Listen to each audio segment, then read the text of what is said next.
So let's study together the chapter on semiotics from Theories of Communication book. And it's about the semiotics and the visual sign as theorized by Ronald Barthes. Ronald Barthes is a French literary critic and semiologist. He viewed semiotics or semiology as an adventure, while linguists and linguistics they studied the verbal signs, or they studied the verbal signs. Barthes focused on non-verbal visual signs.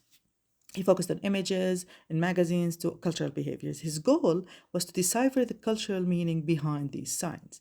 Now, he was interested in how seemingly straightforward signs like a photograph or a wrestling match subtly communicate ideological meaning and perpetuate the dominant values of society. He called this ideological baggage, he called it connotation or myth.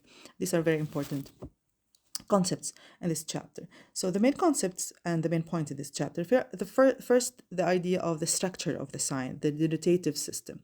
Barthes adopted the model of the sign from the Swiss linguist Ferdinand de Saussure. Unlike common usage where a sign points to something, Barthes viewed the sign as a unified whole consisting of two inseparable parts. There is the signifier and the signified. The signifier is the physical form of the sign as we perceive it. It's the image, the sound, or the object, while the signified is the mental concept or meaning associated with that form. The sign is the combination of the signifier and the signified. The scenario provided in the chapter is about wrestling. Imagine a wrestler steps into the ring. His name is Thauvin. He's 50 years old, he's flappy, he's sweating excessively, and he has a sneer on his face. The breakdown of that sign, the signifier, the physical image, is what we see physically. It is the raw data. What we see is a sagging, obese body, a nasty fish expression. Maybe he hits a cheap shot when the referee isn't looking. The signified, the concept that comes to mind is it is the mental concept that instantly pops into your head when you see that body. And what we think is this guy is a scumbag, he's a villain. This represents moral corruption and nastiness. So the image of that wrestler becomes connected to moral corruption, becomes connected to nastiness. The sign, the unified whole, this is the result, the connection, the relationship, the combination of the signifier and the signified. You don't look at him and think, oh, that man has high body fat. You look at him and see evil personified. The result, the baseness, the evil concept, and the body are now fused together. Why this matters? The closed system. Why this matters? When Barthes says the system is closed, he means there is no ambiguity. The closed system means there is no ambiguity in the system. If the system is closed, there is no ambiguity. In a real life, a person who looks sloppy might actually be a very kind hero, but in the semiotic world of wrestling, signs are absolute. There is no ambiguity. They're absolute. They're very clear. If he looks like a slob, that's the signifier. He is a villain, that's the signified. If he looks fit and handsome, the signifier, he's a hero, the signified. The audience doesn't have to guess. They know exactly who to boo and who to cheer. It's very clear, it's absolute. Because the sign, the combination of the body and moral character, is perfectly clear. The wrestler acts out exactly what his body says. The second point is the connotation as a second order system. Connotation as a second order system, the myth. Now, Barthes distinguished between denotation and connotation. Denotation is the descriptive first order meaning. Denotation is the descriptive first order meaning. Connotation is the ideological second order meaning. A sign becomes a myth when it loses its historical context, not completely, but it's pushed back and is used to support a specific worldview. So the original meaning or the original signified kind of disappears. It fades away and it takes a new ideological meaning, and that's the connotation. How it works, the sign of the first system becomes the signifier of the second system. Again, the sign of the first system becomes the signifier of the second system. What we call this a connotative sidestep. It transforms a neutral object into an ideological tool. It transforms a neutral object into an ideological tool. So what happens? Let's break it down. What happens? We shift from history, which is the denotative meaning, to myth, which is the connotative meaning. How? System one, we have the first system of meaning, the first sign system, denotative, reality, history. Context, for example, we have the actual history of the 1950s and 1960s. The signifier, the famous high contrast photo of a man in a beret. That's Guevara, Che Guevara. The signified, a specific Argentine Marxist revolutionary who led guerrilla warfare in Cuba, ordered executions, and tried to overthrow capitalism. That's the signified of the first system. The sign is a historical political figure with a violent, complex, and communist ideology when we connect and we combine the signifier and the signified. Now we have the second system, the connotative system, the myth, which came together as a side step from the first signifier, which is a teenager walking through a shopping mall today. The signifier, the image of Shay's face printed on a t-shirt, it's sold for like $20 at a capitalist store. The signified rebellion, being cool, anti-authority, or revolutionary spirit. The sign, the myth, because this is the second order system, the sign is a fashion statement of rebellion. So what happened? What is a myth? Barth would point out the irony and the stripping of history. The stripping of history is interesting. What happened? History is stripped, ideology is added, and we have a paradox. How? History is stripped. The teenager likely doesn't know about Che's specific Marxist policies, the people he killed, or the Cuban Revolution. The specific historical facts have been emptied out of the image. Now, when we empty out the image of its historical facts, we add ideology, we add what it stands for. And now his image stands for a vague romantic ideas of fighting the system. The paradox is the image of the man who hated capitalism is now being used to sell t-shirts in a capitalist store. The myth, rebellion, has completely taken over the reality, the man. Now, the making of the myth, stripping history. Myths work by naturalizing history. This is very important. Naturalizing history. What do? They make cultural values or political choices seem inevitable, natural, and eternal. So they normalize the cultural values, they normalize political choices, and they become inevitable. You don't think about them, you take them for granted. The result, mythic signs do not explain or defend. They go without saying. We said they're absolute. They reinforce the status quo by making the current social order seem like the only natural reality. When it's presented for you without explaining, it just goes without saying, you think this is how it's supposed to be. Next point is semiotics of mass communication. Barth believed that mass media is a primary engine for creating myth. Mass media is a primary engine for creating myth. Media images are commodities saturated with fantasy that turn audiences into consumers. An example, Be Like Mine commercial. On a denotative level, we have a young boy who gazes at Michael Jordan. The sign is look for yearning for basketball skill. The connotative level, the myth that was created, the ad sells the American dream.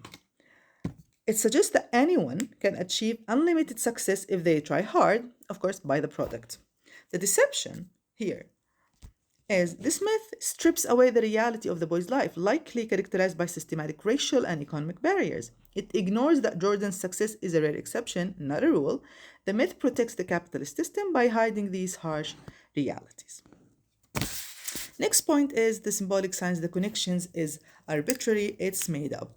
So when we're talking about signs, the relationship between the signifier and the signified, they have no natural relationship to their meaning. The meaning is not inherent. The connection is purely based on rules, language, and culture. If you did not grow up in a certain culture, you would not understand those signs and those rules. The connection is basically because we said so. That's the only connection there. Simple example, the word cat. There is nothing fairy or whiskered about the letters CAT. We just agree that those letters represent the animal. A film example, a red light in a thriller movie. If a character walks down a hallway and the light turns red, the audience feels danger. Why? Because we have learned culturally that red means stop, it means danger.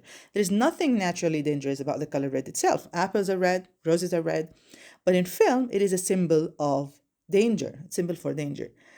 Iconic signs, now that was the symbolic signs. The second type of signs is the iconic signs. We have three types of signs. We have the symbolic signs, the iconic signs, and the indexical signs. So the symbolic signs, there are no relationships, there are no inherent relationships between the signifier and the signified. Those are the symbolic signs. We just give them meaning. Now, iconic signs, there is resemblance. There is the signifier kind of looks like the signified. These signs look, sound, or feel like the thing they represent. You don't need to speak the language to understand them. For example, it looks like, not for example, the connection is it looks like a real thing. For example, a stick figure on a bathroom door, it isn't a real person, but it resembles the shape of the person. A portrait painting is also an icon. So it's an icon. Iconic signs, it looks like the thing it represents. A film example, animation and CGI. In the movie Avatar, the blue aliens are not real. They are drawings, pixels. However, they are iconic because they are designed to look and move like humanoid beings. The director is painting a picture. The third type of signs, the indexical signs. The indexical signs, the connection is physical, there is evidence. This is the hardest. Why? Because it is very important in film.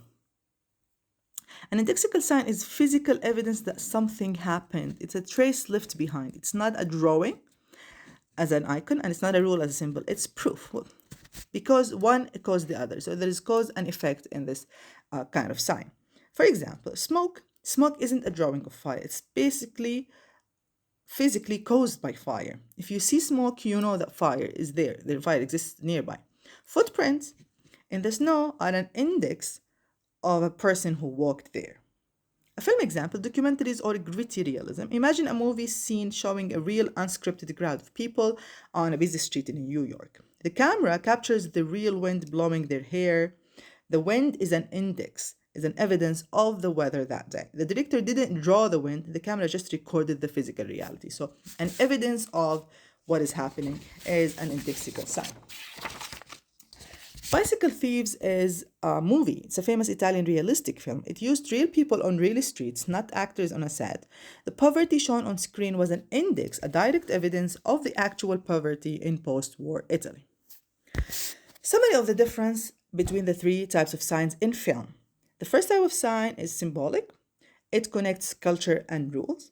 The director's goal is to convey a hidden meaning or an emotion. Example, a character wears white to show they are innocent. This is the cultural symbol. The second type of sign is the iconic sign, and there's a resemblance between the thing and what it represents.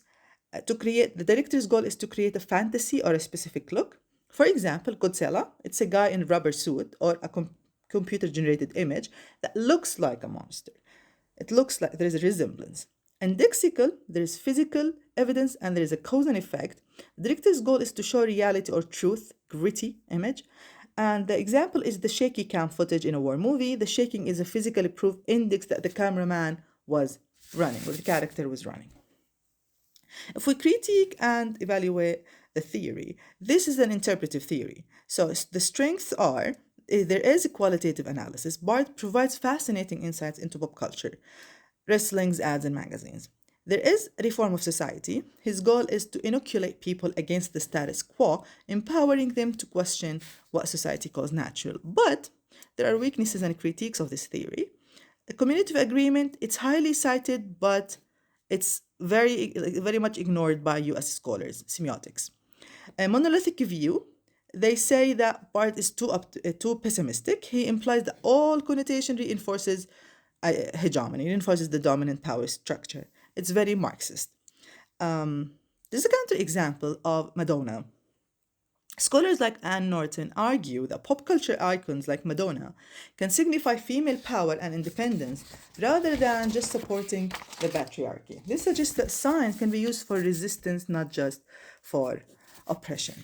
The key definitions in this chapter, semiotics or semiology, is the study of social production of meaning from science system, the analysis of anything that can stand for something else. It's both verbal and nonverbal, but part focused on the nonverbal. Signifier, it's the physical form of the sign as we perceive it through our senses. It's an image, it's a sound, or it's an object. The signified is the mental concept or meaning we associate with the signifier, what comes to our mind when we think of the signified. The sign is the inseparable combination of the signifier and the signified, that is the sign. The myth is the connotative meaning that signs carry wherever they go. Myth makes what is cultural and what is historical seem natural and eternal and inevitable. A denotative sign system, it's a descriptive sign without ideological content. It's the first order system. The connotative sign system is a mythic sign that has lost its historical referent form without substance. It's the second order system. Deconstruction, the process of unmasking contradictions within a text, debunking the natural status of a myth. Ideology, it's knowledge presented as common sense or natural, especially when its social construction is ignored or suppressed. And lastly, taxonomy is the structural analysis and classifications of features common to all semiotic systems. I hope I helped understand semiotics a little bit.